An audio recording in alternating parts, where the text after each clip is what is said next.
Hello बच्चों, स्वागत है आपका एग्जाम गुरु के इस चैनल पे। कैसा रहा आप लोग का पेपर? उम्मीद है अच्छा हुआ होगा। अभी हम क्वेश्चन डिस्कस करेंगे केमिस्ट्री के जो आपके टेस्ट पेपर में आए हुए हैं। तो ये आपका फुल सिलेबस टेस्ट है 28। तो अभी हम क्वेश्चन देखते हैं 51 नंबर से। In which of the following ionization process the bond energy increase and magnetic behaviour change. कह रहा है बॉन्ड एनर्जी क्या हो रही है? इंक्रीज हो रही है और मैग्नेटिक बिहेवियर भी चेंज हो रहा है। तो पहला ऑप्शन चेक करते हैं हम। पहला ऑप्शन O2। O2 में कितने इलेक्ट्रॉन है? 16 इलेक्ट्रॉन। 16 इलेक्ट्रॉन।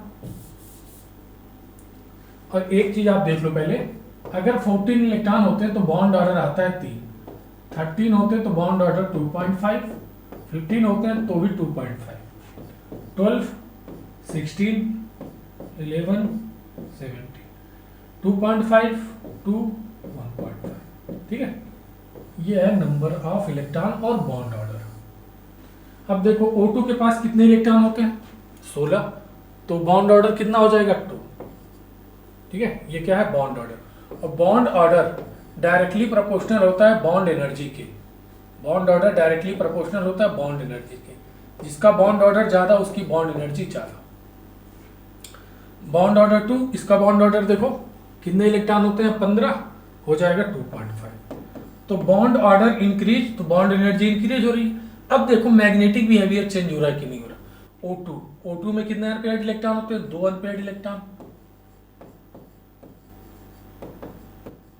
और यहां पे कितना होता है? 1 अनपेयर्ड इलेक्ट्रॉन। तो ये भी पैरामैग्नेटिक है और ये भी पैरामैग्नेटिक है।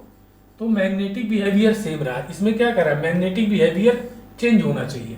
ठीक है, दूसरा ऑप्शन देखो, इसमें कितने इलेक्ट्रॉन होंगे? 7, 8, 7, 15 और 15 तो बॉन्ड ऑर्डर कितना? 2.5 और ये 14 बॉन्ड ऑर्डर 3। ठीक है, बॉन्ड ऑर्डर इंक्रीज तो बॉन्ड एनर्जी इंक्रीज। तो बॉन्ड एनर्जी क्या हो रही है? इंक्रीज हो रही। अब देखो मैग्नेटिक बिहेवियर, इसमें कितने इलेक्ट्रॉन है? देखो 8, 7, 15 और यहाँ पे कितने इलेक्ट्रॉन है? 14। यहाँ पे अनपेयर्ड इलेक्ट्रॉन कितने हो जाएंगे? 0। और यहाँ अनपेयर्ड इलेक्ट्रॉन 1 अनपेयर्ड इलेक्ट्रॉन हो जाएगा, 1 अनपेयर्ड इलेक्ट्रॉन। तो ये क्या हो गया हमारे पास? पैरामैग्नेटिक। और यहाँ पे अनपेयर्ड इलेक्ट्रॉन क्या हो गए? अनपेयर्ड इलेक्ट्रॉन हो जाएंगे 0। तो ये हो जाएगा डायामैग्नेटिक। ठीक है, यहाँ पे देखो पैरामैग्नेटिक से क्या हो रहा है? डायामैग्नेटिक। और बॉन्ड एनर्जी इंक्रीज हो रही है। तो बॉन्ड एनर्जी क्या होनी चाहिए? इंक्रीज होनी चाहिए। एंड मैग्नेटिक बिहेवियर क्या होना चाहिए? चेंज होना चाहिए। मैग्नेटिक बिहेवियर चेंज होना चाहिए। तो ऑप्शन कौन सा हो जाएगा हमारा? Second. Bond order increase, magnetic behaviour para से डाया हो रहा है। तो ऑप्शन कौन सा हो गया? Second.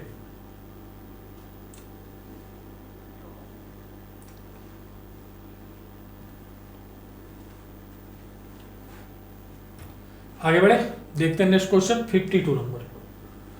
Ammonia will not form complex. कह रहा है अमोनिया किसके साथ कॉम्प्लेक्स नहीं बनाएगा। तो जनरली क्या देखा जाता है, जो डी ब्लॉक के एलिमेंट होते हैं वही कॉम्प्लेक्स बनाते हैं। तो देखो इसमें डी ब्लॉक, ये भी डी ब्लॉक का है, कॉपर भी डी ब्लॉक का है, कैडमियम भी डी ब्लॉक का है, पी भी लेड किस ग्रुप का है? कार्बन पी ब्लॉक का है। ये इसका पी ब्लॉक का है, पी ब्लॉक। और पी ब्लॉक के एलिमेंट कॉम्प्लेक्स नहीं बनाते। तो ऑप्शन कौन सा हो जाएगा? सेकेंड।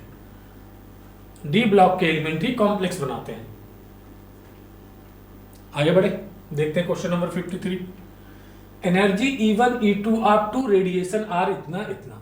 ठीक है, 25 इलेक्ट्रॉन वोल्ट और 15 electron. The relation between their wavelength λ1 और λ2।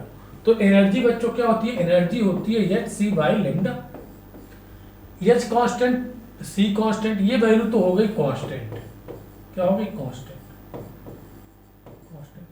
तो E हमारे पास इनवर्सली प्रोपोर्शनल हो जाएगा लैम्डा के। तो E1 है λ1 और E2 इनवर्सली प्रोपोर्शनल टू λ2। तो E1 बाई E2 हमारे पास क्या हो जाएगा? λ2 बाई λ1। ठीक है, λ2 बाई λ1। और E1 हमारे पास कितना है? 25 बाई 50 और ये λ2 बाई λ1। ये कितना हो गया? 1/2। λ2 कितना हो गया हमारे पास? λ1 कितना हो गया? देखो क्रॉस मल्टीप्लाई किया तो lambda 1 equal to 2 lambda 2, lambda 1 equal to 2 lambda 2। तो आपसे कौन सा हो गया देखो third, lambda 1 equal to 2 lambda 2।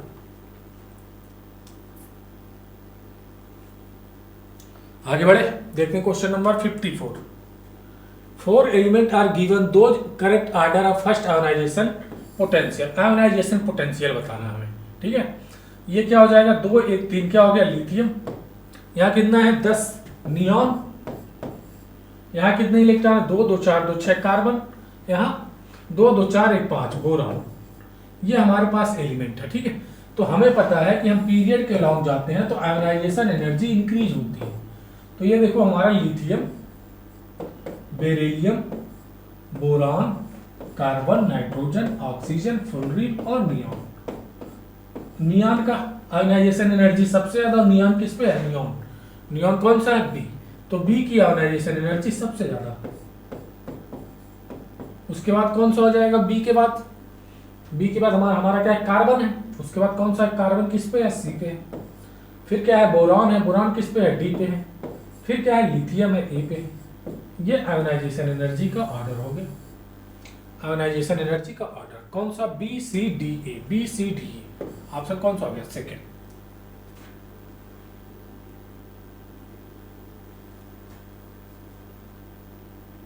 आगे बढ़े, देखते हैं question number 55। Which mode of expression concentration depend upon temperature. कह रहा है कौन सा कंसंट्रेशन टर्म टेम्परेचर पे डिपेंड करेगा। देखो जिस कंसंट्रेशन टर्म में वॉल्यूम आ जाता है, वॉल्यूम आ जाता है, वह कंसंट्रेशन टर्म टेम्परेचर पे डिपेंड करती है, ठीक है। तो मोलरिटी हमारा ऐसा कंसंट्रेशन टर्म है, मोल बाय वॉल्यूम। और मोलरिटी क्या होती है, mole by weight. Mole function क्या होता है, mole divide by total mole. Mole equal to weight by molecular weight, weight by molecular weight. तो यहाँ पे कहीं भी मोल नहीं आ रहा है, यहाँ भी, यहाँ कहीं भी वॉल्यूम नहीं आ रहा है, यहाँ भी वॉल्यूम नहीं आ रहा है, ठीक है। और कह रहा है डिपेंड करेगा टेम्परेचर पे, कौन सा, मोलरिटी डिपेंड करेगी जिसमें वॉल्यूम आ रहा है, ठीक है। आगे बढ़े, देखते हैं question number 56। In which case change in entropy is negative. कह रहा है चेंज इन एंट्रोपी नेगेटिव होनी चाहिए। तो एंट्रोपी नेगेटिव होने के लिए डेल्टा एन जी की वैल्यू भी क्या होनी चाहिए, निगेटिव होनी चाहिए, यानी लेस देन 0 होना चाहिए, यानी निगेटिव होना चाहिए। तभी डेल्टा एस की वैल्यू क्या होगी, निगेटिव होगी, ठीक है। तो डेल्टा एन जी, यहाँ देखो डेल्टा एन जी कितना आता है, delta N G gaseous mole of product minus gaseous mole of reactant, यहाँ 1 -2 कितना आ गया, -1। तो डेल्टा एन जी की वैल्यू क्या आ गई, निगेटिव। तो डेल्टा एस भी निगेटिव, ऑप्शन पहला ही सही है। ये किसकी वैल्यू है, डेल्टा एन जी की। डेल्टा एन जी क्या होता है, gaseous mole of product minus gaseous mole of reactant. आगे बढ़े, देखते हैं question number 57। Mass of CaO that will be obtained by heating 20 kg 90% pure limestone. Limestone को हम हीट कर रहे हैं तो हमें पता है क्या निकलता है, कैल्शियम ऑक्साइड और कार्बन डाइऑक्साइड निकलती है, ठीक है। और ये कितना ग्राम है, 20 ग्राम। और कितना है, 90% प्योर। 20 ग्राम नहीं 20 kg है, ठीक है। और क्या है, 90% प्योर है। तो 90/100 कितना हो गया, ये 18 kg हो गया, ये 18 kg, ठीक है। ये आ गया वेट, इतना प्योर है हमारे पास। अब क्या करो, मोल निकालो इसके। तो इसका मॉलिक्यूलर वेट कितना होता है बच्चों, कैल्शियम ऑक्साइड का, कैल्शियम कार्बोनेट का 100 डिवाइड कर दिया 100 से, कितना आ गया 0.18। इसको केजी को ग्राम में बदल लो, 10³ मोल, इतना मोल आ गया हमारे पास, ठीक है। तो इसको 180 भी लिख सकते हो, 180 मोल, ठीक है। 180 मोल आ गया, डिवाइड कर दिया हमने। इसको क्या लिख सकते हो, देखो 1 2 3 डिवाइड बाई 100, डिवाइड बाई 100 कितना हो गया, ये 180। 180 क्या आ गया, मोल। क्यों, क्योंकि हमने इसको मॉलिक्यूलर वेट से डिवाइड कर दिया। अब हमें क्या निकालना है, देखो CO का वेट निकालना है। इसका हमें वेट निकालना है तो सबसे पहले क्या निकालो, इसका मोल निकालो। कोफिशिएंट मेथड लगाओ, C1/N1 C2/N2। इसके कॉफिशिएंट कितने हैं 1, इसके मोल कितने आए 180, इसका कॉफिशिएंट कितना है CaO का 1, N2 कितना आ गया 180, तो मोल आ गया weight by molecular weight, CaO का मॉलिक्यूलर वेट कितना होगा, इसका मॉलिक्यूलर वेट 56, तो वेट इक्वल टू कितना आ गया, ये आ जाएगा 56 इंटू 18, 56 इंटू 180 है ये 180, तो ये हमारे पास आ जाएगा 1.008 इंटू 10 टू पावर 4 ग्राम आ जाएगा, 4 ग्राम, ठीक है। वेट कितना आ गया 1.004 ग्राम, 10 टू पावर 4 ग्राम। देख लो इसको एक बार।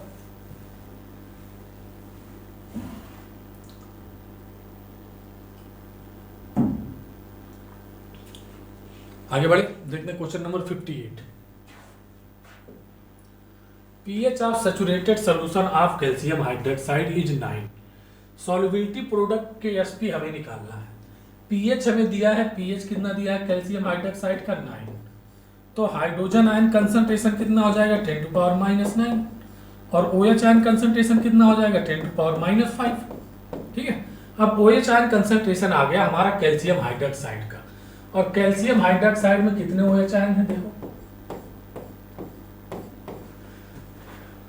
Ca+2 और 2OH-, ये कंसंट्रेशन 2OH- हमारे पास कितना आ गया देखो, आ गया 10 टू पावर -5, ठीक है।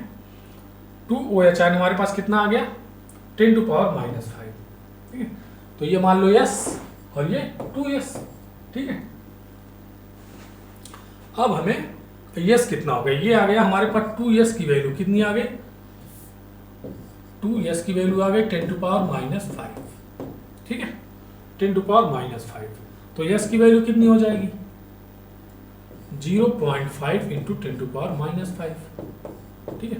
अब KSP क्या हो जाएगा हमारे पास, देखो हमें क्या निकालना है KSP S की वैल्यू कितनी है 0.5 into 10 to power -5 into 10 to power -5 का क्यूब का स्क्वायर, ठीक है। ये कितना हो जाएगा 0.5 into 10 to power -5 into 10 to power -10, कितना हो गया ये 0.5 into 10 to power -15, 0.5 into 10 to power -15। Option कौन सा हो गया सेकंड, ठीक है।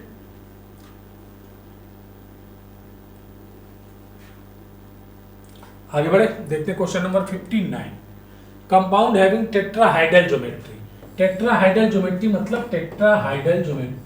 मतलब sp3 हाइब्रिडाइजेशन, और sp3 हाइब्रिडाइजेशन मतलब आउटर ऑर्बिटल कॉम्प्लेक्स बनाएगा, यानी high spin complex, high spin complex, ठीक है। मतलब वीक फील्ड लिगेंड होना चाहिए, ठीक है। अब यहां देखो CN और CN ये क्या होता है, ये होता है स्ट्रॉन्ग फील्ड लिगेंड, ये भी होता है स्ट्रॉन्ग फील्ड लिगेंड, ठीक है। अब देखो Cl तो होता है वीक फील्ड लिगेंड, लेकिन देखो Cl अगर हमारा थर्ड पीरियड में जो जैसे scandium, titanium, vanadium, chromium, iron अगर उस पीरियड के एलिमेंट के साथ आ रहा है तो कैसे बिहेव करेगा वीक फील्ड की तरह, उसके अलावा और किसी के साथ आएगा तो स्ट्रॉन्ग की तरह बिहेव करेगा। तो ये PD निकिल प्लेडियम प्लेटिनम अगर ये निकिल के साथ आता, निकिल प्लेडियम और प्लेटिनम, अगर निकिल के साथ Cl लगा होता तो ये वीक फील्ड की तरह बिहेव करता, लगा है प्लेडियम के साथ तो ये स्ट्रॉन्ग फील्ड की तरह बिहेव करेगा, स्ट्रॉन्ग फील्ड लिगेंड की तरह। अब यहाँ देखो Ni के साथ लगा है तो Cl कैसे बिहेव करेगा, वीक फील्ड लिगेंड की तरह, ठीक है। तो हमारा ऐसे भी आंसर यही चौथा बच्चा, लेकिन कर लेते हैं। कितना आएगा Ni+2, x की वैल्यू कितनी आएगी +2, 3d8 4s2, 2 इलेक्ट्रॉन निकाला तो कितना बचा 3d8 4s0 और 4p हमारे पास अभी बचा हुआ है पूरा 3d, 1 2 3 5 हो गए, ये हो गया 4s और ये हो गया 4p। ठीक है, 8 इलेक्ट्रॉन फिल करो, 1 2 3 4 5 6 7 8। वीक फील्ड लिगेंड है, वीक फील्ड लिगेंड तो पेयरिंग कराएगा नहीं, तो मतलब आउटर ऑर्बिटल कॉम्प्लेक्स बनेंगे। कोऑर्डिनेशन नंबर कितना, कोऑर्डिनेशन नंबर कितना है 4 है, तो 4 ऑर्बिटल चाहिए। एक s हो गया, एक p, 2p और 3p। एक s और 3p क्या हो गया, sp3 हो गया, और ये हो गया टेट्राहाइड्रल हो गया। ठीक है, तो ऑप्शन कौन सा सही है, चौथा। आपको इतना सारा करने की भी जरूरत नहीं थी। ठीक है, बस हमें पता है ये क्या बनाएगा, इनर ऑर्बिटल कॉम्प्लेक्स बनाएगा, पेयरिंग कराएगा। ठीक है, तो होता हाइब्रिडाइजेशन कितना, dsp2 होता। अगर हाई स्पिन है पेयरिंग करा देता तो हाइब्रिडाइजेशन dsp2 होता, यहाँ भी dsp2 होता। ये Cl है। ठीक है, अगर ये थर्ड फोर्थ पीरियड के एलिमेंट के साथ आता, डी ब्लॉक वाले एलिमेंट, तो कैसे बिहेव करता, वीक फील्ड की तरह। लेकिन ये फिफ्थ पीरियड वाले एलिमेंट के साथ आ रहा है तो स्ट्रॉन्ग फील्ड की तरह बिहेव करेगा। देख लो इसको, आगे बढ़े, देखते हैं 60 number. Which contain both polar and non polar bond, H2O2, oxygen oxygen, H H, ये है पोलर बॉन्ड और ये है non polar bond, non polar bond. ये क्या है, non polar bond. Simple question, आगे बढ़े, देखते हैं question number 61। Which of the following show SN1 reaction most radially. Most radially मतलब रिएक्टिविटी किसकी ज्यादा है SN1 के लिए, तो reactivity towards SN1 directly proportional होता है stability of carbocation, stability of carbocation की। चलो ठीक है,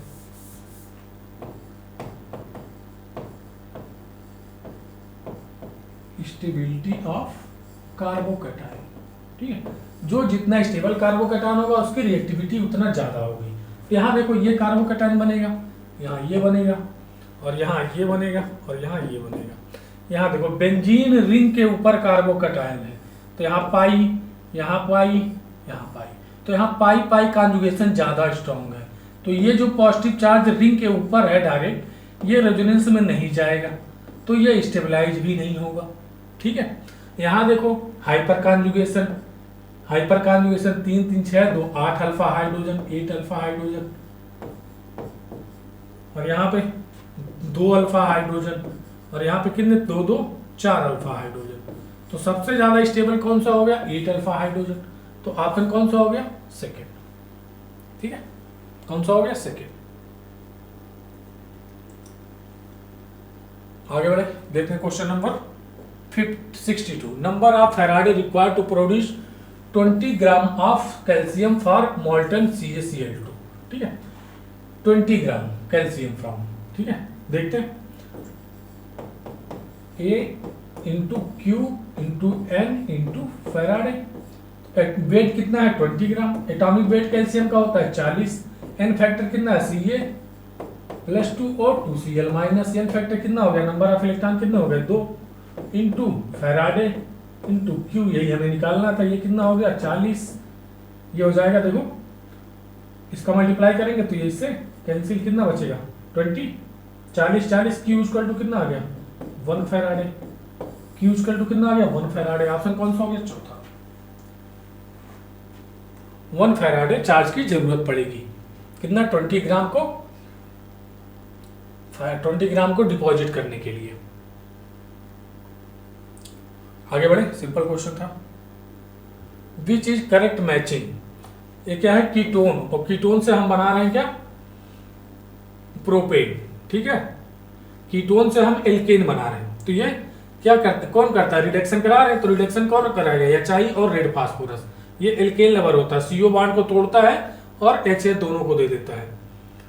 CH3 CH2Br से यहाँ क्या हो रहा है, एलिमिनेशन हो रहा है, और एलिमिनेशन क्या कौन कराता है, एल्कोहलिक KOH। एसिड से कन्वर्ट हो रहा है किसमें, एसिड से क्या हो रहा है, एल्केन बन रहा है। ये कौन कराएगा, सोडा लाइम NaOH और CaO, NaOH plus CaO, soda lime. ठीक है, और ये एल्केन बन रहा है सोडियम प्लस ड्राई ईथर। देखो ए का कौन हो गया यस, ए का यस, ए का यस, दो ऑप्शन में ये दो ऑप्शन कैंसिल। अब बी का कौन सा है आर, बी का आर हो गया। चलो सी का कौन सा हो गया पी, सी का पी, ऑप्शन कौन सा हो गया third.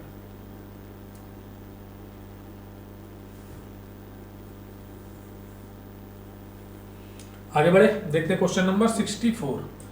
Addition of catalyst during chemical reaction alter. Catalyst क्या करता है, एक्टिवेशन एनर्जी को कम कर देता है। कैटलिस्ट एक्टिवेशन एनर्जी को कम कर देता है और रेट ऑफ रिएक्शन को बढ़ा देता है। ऑप्शन कौन सा, सेकेंड।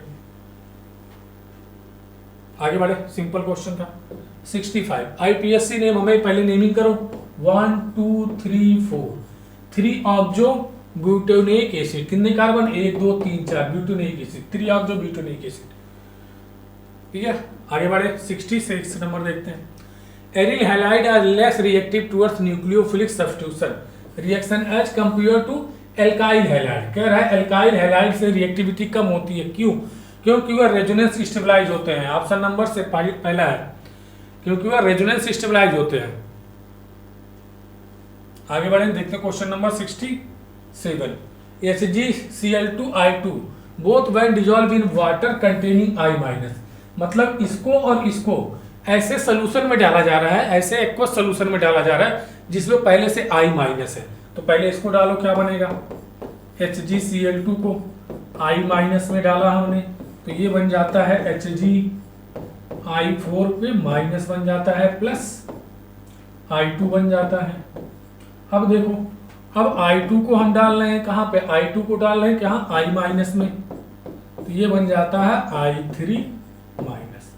ये हमारे पास बनेंगे और सोल्यूशन में हमारे पास क्या होगा HgIO4-2 और I3-। ऑप्शन कौन सा हो जाएगा, सेकेंड।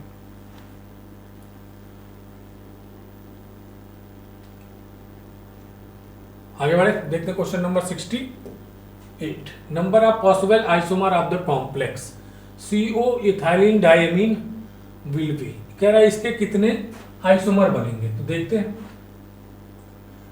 ऑक्टाहाइड्रल कॉम्प्लेक्स है, कॉम्प्लेक्स कैसा है, कॉम्प्लेक्स है ऑक्टाहाइड्रल कॉम्प्लेक्स है। ठीक है, ऑक्टाहाइड्रल कॉम्प्लेक्स और ये बाइडेंटेट लिगेंड है, बाइडेंटेट लिगेंड है। अब देखो ये क्या होगा, सेंट्रल एटम हमारे पास क्या होगा Cu, टेट्रा क्या है ऑक्टाहाइड्रल है, तो ऐसे बनेगा ऑक्टाहाइड्रल।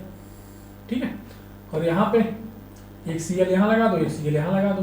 ठीक है, और ये किए एथाइलिन डायमीन बाइडेंटेट होता है, बाइडेंटेट हो गया एथाइलिन डायमीन। एक तो ये बन गया हमारे पास, देखो इसको कहते हैं सिस आइसोमर, ज्योमेट्रिकल आइसोमर। और इसका देखो एक ट्रांस भी बनेगा, सिस है तो इसका ट्रांस भी बनेगा CO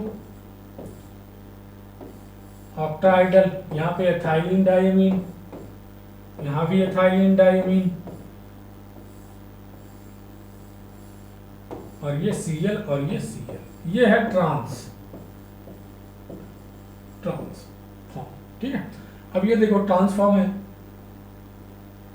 अब जो इसका ट्रांसफॉर्म होता है ये ऑप्टिकल आइसोमरिज्म शो नहीं करता, लेकिन एक आइसोमर ये बन गया, ये दूसरा आइसोमर, लेकिन इसका जो सिस आइसोमर ये ऑप्टिकल आइसोमरिज्म शो करता है। क्या करें, यहाँ पे एक मिरर लगा दे, पता चल जाएगा ऑप्टिकल आइसोमर है कि नहीं।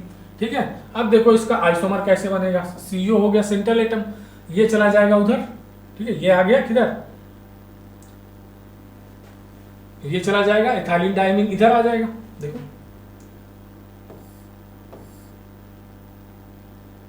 EN ये आ गया इधर। ठीक है, और ये आ जाएगा इधर EN, ठीक है, और एक Cl इधर और एक Cl इधर। ठीक है,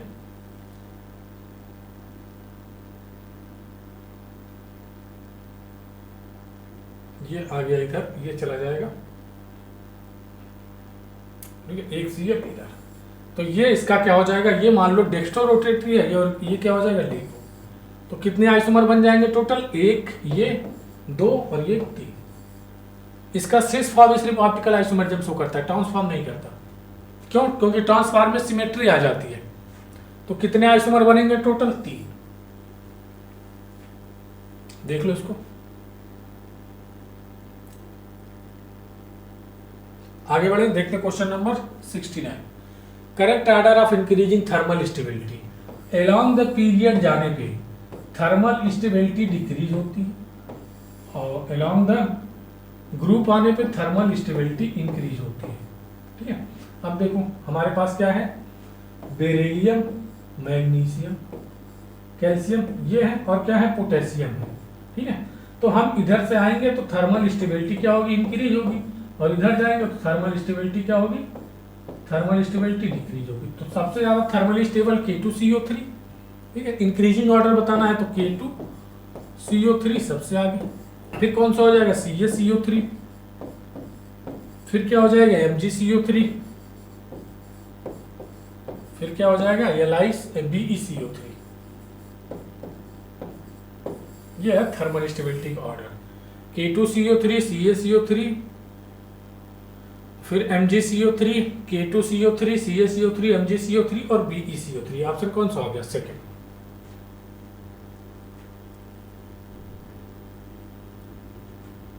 आगे बढ़े, देखते हैं क्वेश्चन नंबर 70।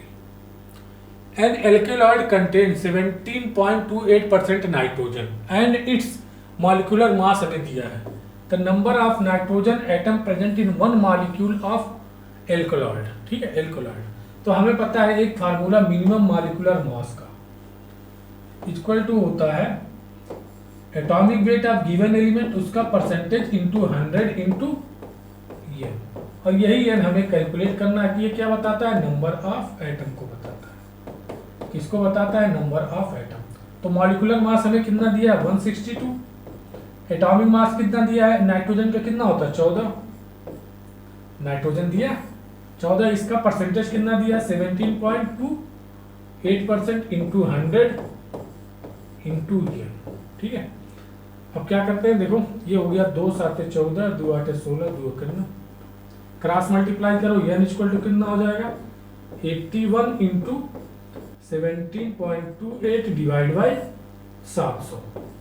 इसको हम अगर करेंगे तो ये आ जाएगा 1.999। तो इसको हम ये लगभग क्या लिख सकते हैं, 2। तो नंबर ऑफ एटम कितने आ गए, 2। ऑप्शन कौन सा हो गया, चौथा।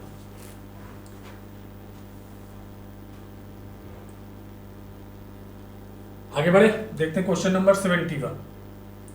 विच of the following nucleophilic addition reaction. Nucleophilic addition reaction कौन सो करते हैं, एल्डिहाइड और ketone. Nucleophilic addition reaction characteristic reaction होती है किसकी, एल्डिहाइड की और कीटोन की, एल्डिहाइड और ketone. Nucleophilic addition reaction characteristic reaction होती है एल्डिहाइड एंड कीटोन की। ठीक है, तो एल्डिहाइड कहाँ है, ये है एल्डिहाइड, ये तो एल्किल हैलाइड है, ये तो एल्डिहाइड और कीटोन। एल्डिहाइड जहां देखो वो वाला आंसर हो गया हमारे पास सेकंड। जो न्यूक्लियोफिलिक एडिशन रिएक्शन होती है वह कैरेक्टरिस्टिक रिएक्शन होती है एल्डिहाइड एंड कीटोन की। आगे बढ़े, देखते हैं question number 72। Formation of alcohol by oxymercuration demercuration. Alkene, देखो ऑक्सीमर्क्यूरेशन और डीमर्क्यूरेशन में ना तो कार्बोकैटायन बनता है, नहीं उसमें क्या होती है, रीअरेंजमेंट होती है। Does not involve rearrangement and carbocation. Option कौन सा हो गया, चौथा। इसमें क्या कर रहा है, इन्वॉल्व कार्बोकैटायन एंड रीअरेंजमेंट। एक इसमें होता है एसिडिक हाइड्रेशन में होता है, इन्वॉल्व कार्बोएनायन, कार्बोएनायन तो बनता ही नहीं है। इट स्टीरियो स्पेसिफिक नहीं है। आगे बढ़े, देखते हैं question number 73। Increase in equivalent conductance of strong electrolyte with dilution mainly due to. कह रहा है कि हमारे पास स्ट्रॉन्ग इलेक्ट्रोलाइट है, उसका जो इक्विवेलेंट कंडक्टेंस है उसको कंडक्टेंस बढ़ाने का क्या तरीका। कह रहा है increase in equivalent conductance of strong electrolyte with dilution. कह रहा है डाइल्यूशन बढ़ाने पे जो स्ट्रॉन्ग इलेक्ट्रोलाइट है उसका कंडक्टेंस कैसे बढ़ता है। नंबर ऑफ, पहला ऑप्शन देखो, इंक्रीजिंग नंबर ऑफ आयन। अगर ये स्ट्रॉन्ग इलेक्ट्रोलाइट है तो पहले ही 100% क्या हो गया है, 100% आयोनाइज हो गया है। 100% आयोनाइज होने का मतलब क्या है, number of ion remain same on dilution. Dilution बढ़ाने पर भी क्या होगा, नंबर ऑफ आयन नहीं बढ़ेंगे। ठीक है, 100% आयनाइज हो गया। Increase in ionic mobility of ion. अब देखो अगर आयन तो सेम है, जितने आयन होते हैं रहेंगे उतने रहेंगे, लेकिन अगर हम पानी उसमें मिला रहे हैं, डाइल्यूशन कर रहे हैं, तो क्या होगा, उनको घूमने के लिए जगह ज़्यादा मिलेगी। ठीक है, तो उनकी आयनिक मोबिलिटी बढ़ जाएगी आयनों की। तो ऑप्शन नंबर सेकंड ही सही है। कंडक्टेंस किसकी वजह से बढ़ेगा, आयनिक मोबिलिटी की वजह से, न कि उनके नंबर बढ़ने की वजह से। आगे बढ़े, देखते हैं 74 number. Which of the following give carbylamine. Carbylamine देखो, aliphatic and aromatic. Aromatic primary amine,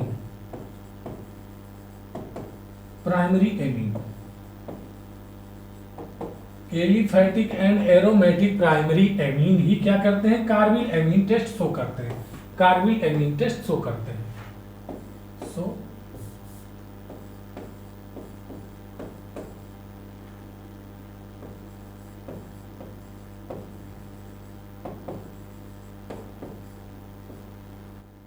carbylamine test, तो प्राइमरी एमीन देखो कौन सा है, पहला ही ऑप्शन।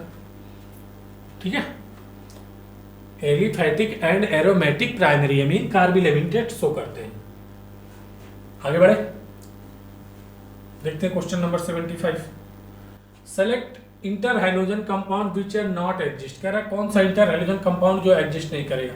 ClF3 एग्जिस्ट करता है, ClF5 भी एग्जिस्ट करता है और ClF3 भी एग्जिस्ट करता है, लेकिन Br की साइज बहुत बड़ी हो जाती है और फ्लोरीन बहुत छोटा होता है, इसलिए Br एग्जिस्ट नहीं करता है। तो कौन सा हो जाएगा, थर्ड ऑप्शन, ओनली 4। साइज में बहुत डिफरेंस आ जाता है। आगे बढ़े, 76 नंबर देखते हैं। Which of the following statement for the order of reaction is incorrect. Order of reaction के लिए कौन सी स्टेटमेंट इनकरेक्ट है। Order of reaction is always whole number. Always whole number हमेशा होल नंबर नहीं होता, ऑर्डर कभी कभी 0 भी हो सकता है, होल नंबर भी हो सकता है, 1 2 3 ऐसे भी हो सकते हैं, और फ्रैक्शनल भी हो सकता है, फ्रैक्शनल भी हो सकता है।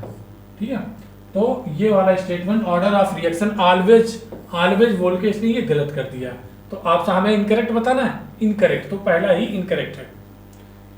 और ऑर्डर को एक्सपेरिमेंटली डिटरमाइन करते हैं। Order is not influence by, order जो उसमें स्टैचोमेट्रिक कोएफिशिएंट होता है उससे इन्फ्लुएंस नहीं होता है, तो पहला ये स्टेटमेंट क्या है, इनकरेक्ट है। आगे बढ़े, 77 देखते हैं। विच ऑफ द फॉलोइंग आज एरोमेटिक, ये पॉजिटिव है, ये पॉजिटिव है। एरोमेटिक के लिए क्या होना चाहिए, साइक्लिक रेजोनेंस होना चाहिए, और 4n+2 = पाई इलेक्ट्रॉन। यहाँ पे n = अगर 0 1 2 3 ऐसा है तो क्या हो जाएगा, एरोमेटिक हो जाएगा। अगर n की वैल्यू दशमलव में है, 0.5 है, 1.5 है या 2.5 है, तो क्या हो जाएगा, एरोमेटिक हो जाएगा, एंटी एरोमेटिक हो जाएगा। ठीक है, अब चेक करते हो, यहाँ पे साइक्लिक रेजोनेंस है, double single double, positive single double. ठीक है, तो यहाँ पे देखो साइक्लिक रेजोनेंस तो है, लेकिन कल रूल के देखो 4n+2 = पाई इलेक्ट्रॉन कितने हैं, 4, तो n की वैल्यू कितनी आ गई, 0.5, तो ये हो गया एंटी एरोमेटिक। यहाँ देखो 2 2 4 2 6 साइक्लिक रेजोनेंस है, 2 2 4 2 6, 4n+2 = पाई इलेक्ट्रॉन कितने 6, कि n = कितना आ गया 1, तो ये हो गया एरोमेटिक। यहाँ देखो डबल सिंगल, ये हो गया negative, double single negative, single single, cyclic resonance ही नहीं है, तो ये हो गया नॉन एरोमेटिक। तो हमारे पास कौन सा एरोमेटिक है, सिर्फ सेकंड ऑप्शन कौन सा हो गया, चौथा।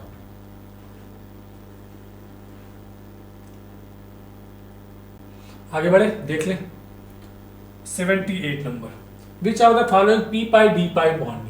देखो p पाई d पाई बॉन्डिंग चेक करने से पहले आप एक बात देख लिया करो कि जो एटम है हमारे पास मॉलिक्यूल के अंदर, उनके पास d ऑर्बिटल खाली है कि नहीं है। तो यहाँ देखो n और ऑक्सीजन है, नाइट्रोजन और ऑक्सीजन है, तो नाइट्रोजन और ऑक्सीजन सेकंड पीरियड के एलिमेंट होते हैं, इनके पास d ऑर्बिटल ही नहीं होता, तो d इलेक्ट्रॉन कहाँ से होंगे। जब डी इलेक्ट्रॉन नहीं होंगे तो डी इलेक्ट्रॉन ये देंगे कहाँ से, पाई बॉन्ड बनाने के लिए, तो ये तो होगा नहीं। क्यों? क्योंकि यहाँ पे डी ऑर्बिटल है नहीं। यहाँ देखो ऑक्सीजन है और सल्फर है, इसके पास क्या होता है, डी ऑर्बिटल होता है तो डी इलेक्ट्रॉन भी होते हैं, और इसके पास पी होता है तो डी पाई पी पाई या पी पाई डी पाई बॉन्ड बन सकता है। ठीक है, अब आगे देखो, boron second period, oxygen second period, carbon second period, oxygen second period, तो यहाँ पे तो होगा नहीं, तो ऑप्शन एक ही बचा जिसमें हमारे पास डी भी है और पी भी है, तो ऑप्शन कौन सा हो गया, सेकंड हो गया। आगे बढ़े, देखते हैं question number 79। N2 3H2 delta H की वैल्यू हमें निकालनी है। डेल्टा H इक्वल टू होता है delta E plus delta NgRT। ठीक है, तो delta H delta E delta NgRT क्या होता है, gaseous mole of product minus gaseous mole of reactant, कितना हो जाएगा 2 - 4, 2 - 4 कितना हो गया -2, तो -2 RT, ये हमारे पास हो गया, कितना हो गया डेल्टा E -2 RT। ऑप्शन कौन सा हो गया, सेकेंड। आगे बढ़े, देखते हैं question number 80। The incorrect statement among the following, C16 is an allotrope of carbon, सही बात है, फ्लूरेन आपने सुना होगा, कार्बन का एलेट्रॉफ। O3 ओजोन इज एक एलेट्रॉफ किसका है, ऑक्सीजन का, ये भी सही है। यस 8 इज ओनली लगा के यहाँ पे गलत कर दिया, allotrope form of sulphur, sulphur के 4 एलेट्रॉफ होते हैं, monoclinic rhombic sulphur, monoclinic sulphur, colloidal sulphur, plastic sulphur, ये 4 होते हैं इसके एलेट्रॉफ, वो एक ही एलेट्रॉफ नहीं होता, तो ये गलत हो गया हमारे पास। तो ऑप्शन कौन सा हो जाएगा, इनकरेक्ट ही बताना, तो ऑप्शन यही सही हो जाएगा।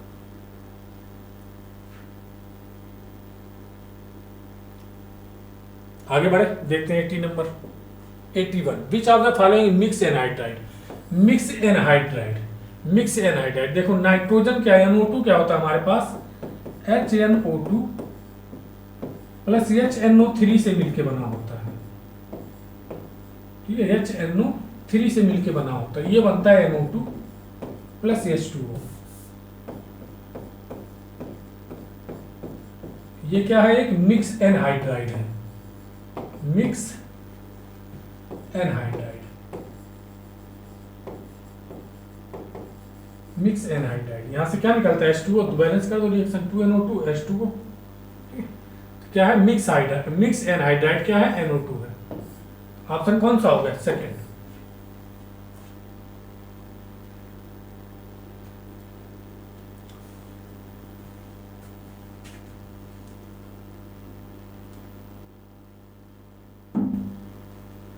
आगे बढ़े, देखते हैं question number 82।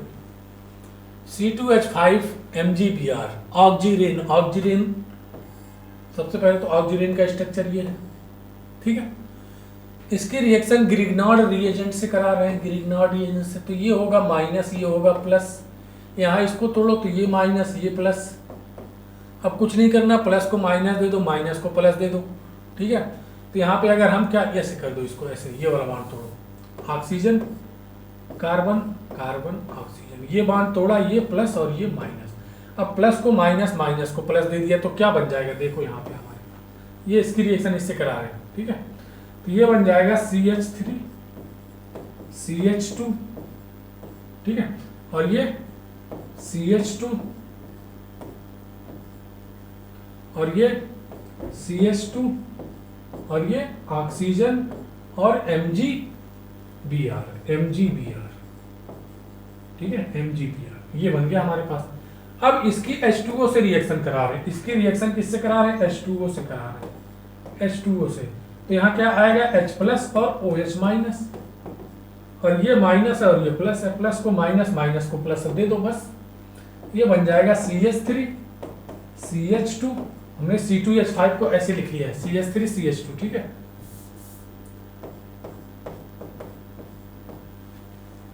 CH3 CH2 CH2 CH2, O को क्या दे दिया, प्लस दे दिया, और ये बन जाएगा MgBr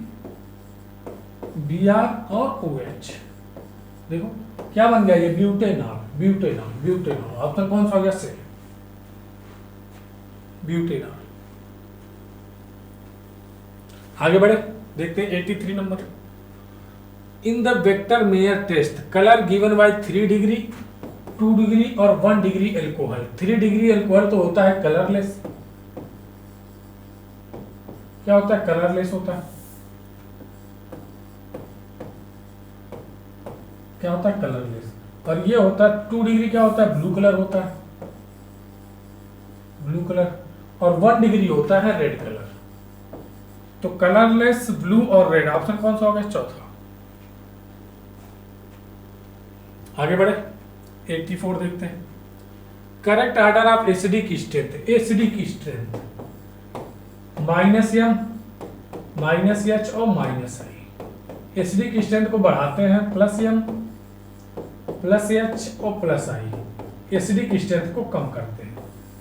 ठीक है। अब देखो यहाँ पे क्या लगाएगा? ये sp2 है, क्या लगाएगा? -i। ये देखो क्या एल्केन है, ये क्या लगाएगा? +i। और Cn है, ये सबसे ज्यादा क्या लगाएगा? ये sp आता है। sp C पे कितना sp आएगा, तो इसका -i का ऑर्डर देख लो। -i किसका सबसे ज्यादा होगा? Cn का, सबसे ज्यादा Cn का। फिर किसका होगा? फिर उसका होगा C डबल बॉन्ड C का, फिर होगा C सिंगल बॉन्ड C का। ठीक है। तो एसिडिक स्ट्रेंथ का ऑर्डर किसका हो जाएगा? सेकेंड सबसे ज्यादा, सेकेंड सबसे ज्यादा, उसके बाद फर्स्ट, उसके बाद third. Second correct order, correct order second first third. इसको सेकेंड फर्स्ट थर्ड, इसको ऐसे बना सकते हो, सेकेंड फर्स्ट थर्ड। ये क्या है? डिक्रीजिंग ऑर्डर, ये है इंक्रीजिंग ऑर्डर। ऑप्शन कौन सा हो गया? थर्ड।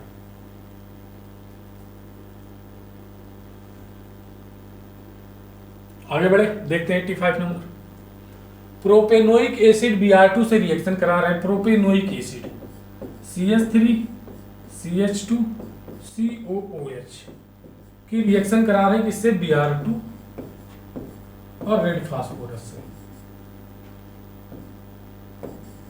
क्या करेगा ये? यहां से एक H को लेके अलग हो जाएगा। ठीक है। क्या बन जाएगा ये? CH3 CHBr, चलो इधर नीचे जोड़ दे रहे Br और COOH। अब इसकी रिएक्शन किससे करा रहे हैं?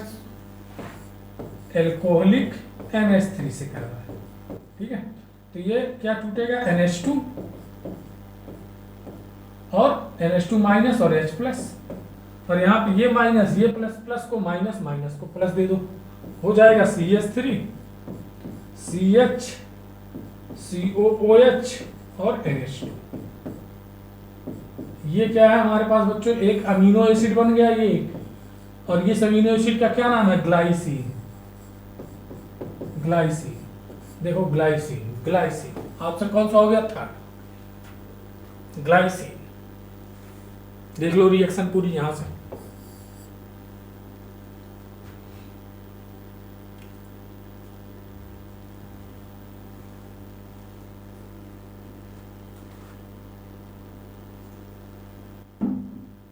आगे बढ़े, देखते हैं 86 number. Which कार्बोएनायन more stable? Stability of कार्बोएनायन।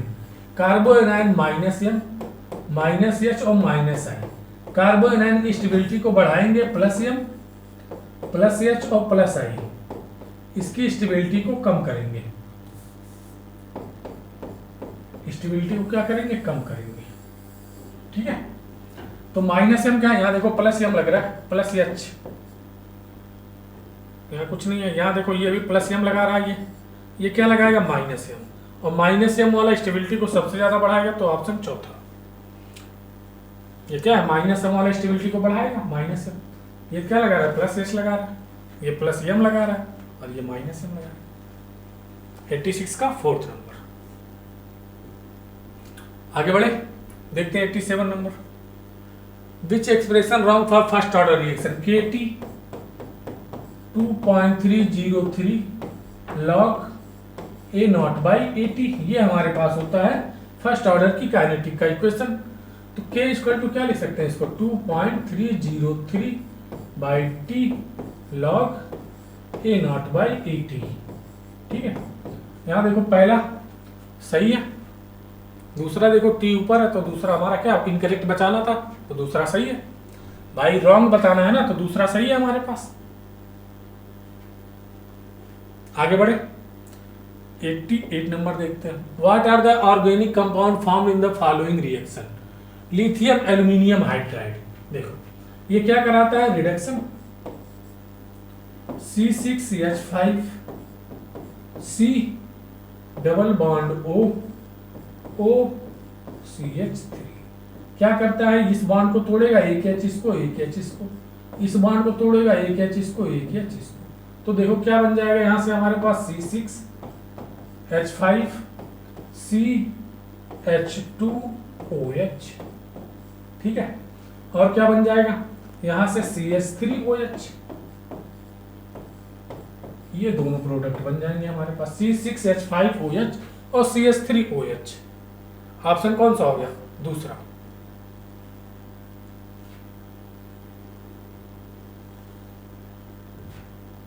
दूसरा नहीं, यहाँ पे OH डायरेक्ट लगा हुआ ना, C6H5 CH2OH, C6H5 CH2OH and CH5। Option चौथा। आगे बढ़े, 89 नंबर देखते हैं। Identify the product Z in the series. Sodium plus C2H alcoholic sodium के साथ रिएक्शन कराएंगे या अन्य सोडियम के साथ रिएक्शन कराएंगे तो इसका क्या होगा, रिडक्शन होगा।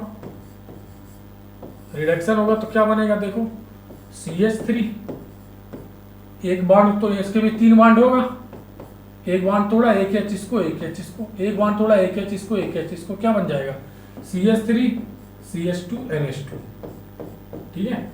ये बन गया हमारे पास X। अब इसकी रिएक्शन HNO2 से करा रहे हैं।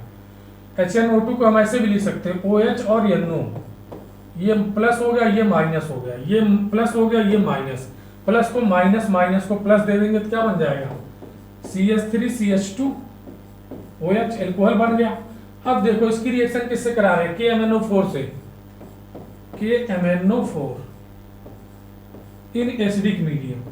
ये क्या होता है, स्ट्रॉन्ग ऑक्सीडाइजिंग एजेंट। ये एल्कोहल को किस में बदल देता है, एसिड में, CH3COOH, एसिड में बदल देता है। क्या होता है, स्ट्रॉन्ग ऑक्सीडाइजिंग एजेंट। तो क्या बन जाएगा हमारे पास, एसिडिक एसिड CH3COOH। ये रिएक्शन, ये क्या है, X है, और ये क्या है, Y है, और ये है Z।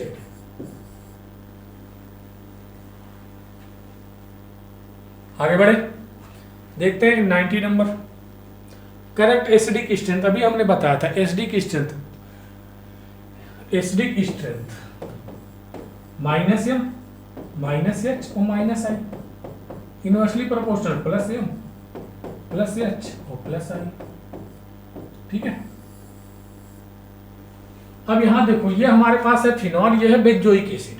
फिनॉल से ज्यादा एसिडिक तो होगा एसिड, भाई बेंजोइक एसिड फिनॉल से तो ज्यादा एसिडिक होंगे, मतलब ये दोनों इन दोनों से ज्यादा एसिडिक होंगे। अब इन दोनों में देखो कौन सा एसिडिक होगा, ये क्या लगा रहा है, +H लगा रहा है, तो एसिडिक स्ट्रेंथ को कम करेगा। तो सबसे ज्यादा एसिडिक कौन सा हो गया, सबसे ज्यादा एसिडिक हो गया तीसरा, फिर हो जाएगा चौथा। अब इसमें देखो ये क्या लगाएगा, -I, तो एसिडिक स्ट्रेंथ को बढ़ाएगा, हो जाएगा दूसरा, फिर पहला, तीसरा, चौथा, दूसरा, पहला। ऑप्शन नंबर चौथा, यह है एसिडिक स्ट्रेंथ का ऑर्डर। देख लो एक बार।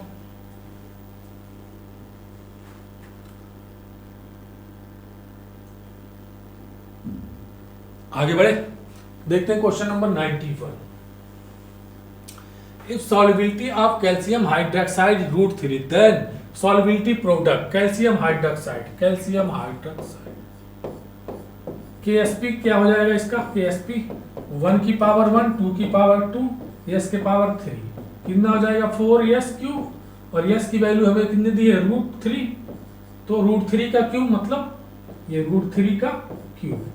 तो इसको कैसे लिख सकते हैं, 4 × √3 × √3 × √3, क्या हो जाएगा ये 12√3, कितना हो गया 12√3। ऑप्शन नंबर चौथा, देख लो। आगे बढ़े, देखते हैं 92 number. On dehydration with concentrate H2SO4, H2SO4 क्या कराता है? डिहाइड्रेशन। और डिहाइड्रेशन करा के ये क्या बनाएगा? मोर स्टेबल एल्कीन बनाएगा। स्टेबिलिटी ऑफ एल्कीन देखो यहाँ पे कितना, 3 3 6 7 8 9 10 अल्फा हाइड्रोजन है यहाँ पे। और यहाँ 3 3, यहाँ पे कितने, 3 2 5 1 6, यहाँ 6 अल्फा हाइड्रोजन है। और यहाँ कितने हैं? 2 2 4 अल्फा हाइड्रोजन है। और यहाँ कितने हैं? 1 3 3 अल्फा हाइड्रोजन। सबसे ज्यादा स्टेबल कौन सा है? दूसरा। आइए क्या कराएगा? डिहाइड्रेशन कराएगा। और डिहाइड्रेशन करा के सेटजेफ नियम के अकॉर्डिंग क्या बनाएगा? मोर स्टेबल एल्कीन बनाएगा। ठीक है, तो सबसे ज्यादा स्टेबल कौन सा है? सेकेंड। आगे बढ़े, 93 नंबर देखते हैं। Standard gives free energy change from the isomerisation cis two pentene chain trans two pentene.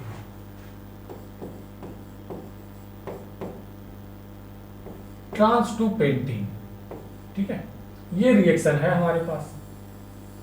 Delta G क्या हमारे पास दिया? निगेटिव, मतलब ये क्या है? स्पॉन्टेनियस रिएक्शन है 400 केल्विन पे। If more trans two pentene is added, कह रहा है इसमें और ट्रांस टू पेंटीन को ऐड कर रहे हैं, तो जब ऐड करेंगे तो रिएक्शन हमारी किधर जाएगी? बैकवर्ड। क्यों? क्योंकि ये क्या है? रिवर्सिबल रिएक्शन, बैकवर्ड जाएगी। और अगर बैकवर्ड रिएक्शन गई तो हमारे पास क्या? सिस टू पेंटीन ज्यादा बनेगा। More cis two pentene is formed, option number पहला ही सही है। More cis two pentene is form. ये किसके अकॉर्डिंग हो रहा है? ली चैटलियर के अकॉर्डिंग। आगे बढ़े, 93 नंबर देखते हैं। 94, which has the highest osmotic pressure? O P. हाँ, फार्मूला ICRT। कंसंट्रेशन सब में सेम है, कंसंट्रेशन सब में क्या है? सेम है। अब जिसके concentration same, R same, T same, ये तो कांस्टेंट हो गया। अब I की वैल्यू ज्यादा, OP ज्यादा। यहाँ I की वैल्यू कितनी है? 2। यहाँ I कितना है? 1। यहाँ भी I 1, यहाँ कितना है? 3।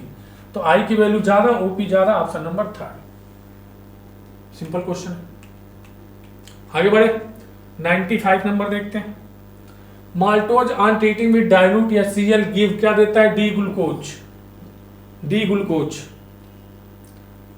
96 नंबर देखते हैं। What is the standard gives free energy?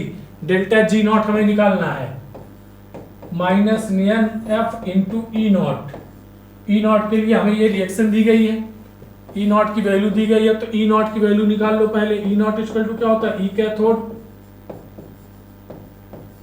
Cathode minus E not क्या हो जाएगा? एनोड।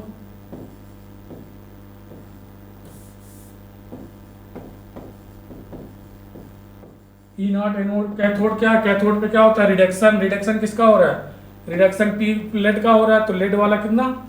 माइनस का आ गया, यहाँ पे माइनस 0.126 माइनस ऑक्सीडेशन किसका हो रहा है? कैडमियम का, यहाँ क्या हो जाएगा? माइनस का 0.403। ये क्या हो जाएगा? देखो ये आ जाएगा प्लस का 0.277। ठीक है, तो इसकी वैल्यू यहाँ रख दो। एन की वैल्यू कितनी? 2 इलेक्ट्रॉन का एक्सचेंज हो रहा है, तो एन की वैल्यू कितनी हो जाएगी? यहाँ पे 2। एन की value 2, -2 into 96500 into E not की वैल्यू 0.277। इसको कैलकुलेट करोगे तो माइनस का आएगा 5353461 जूल। इसको किलो में चेंज कर लेंगे, 5 ये 3 है, 5341461 जूल। किलो में चेंज कर लो, 1000 से डिवाइड कर दिया, क्या बन जाएगा? 53 माइनस का 53.461 kilo joule. 53.461 kilo joule. Option कौन सा हो जाएगा?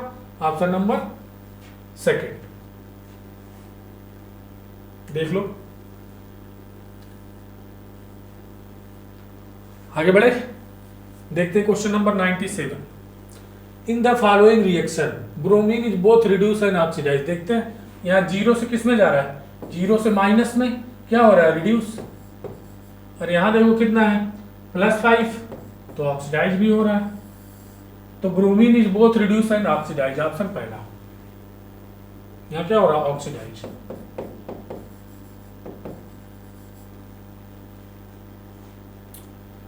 आगे बढ़े, देखते हैं 98 नंबर।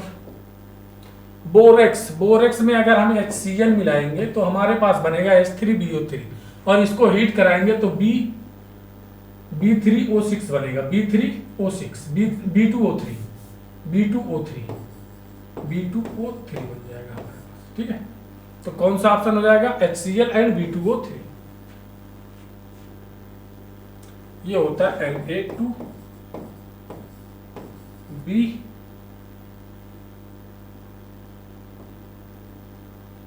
ठीक है, बोरेक्स Na2, ये बोरेक्स का फार्मूला है, रुक जाओ।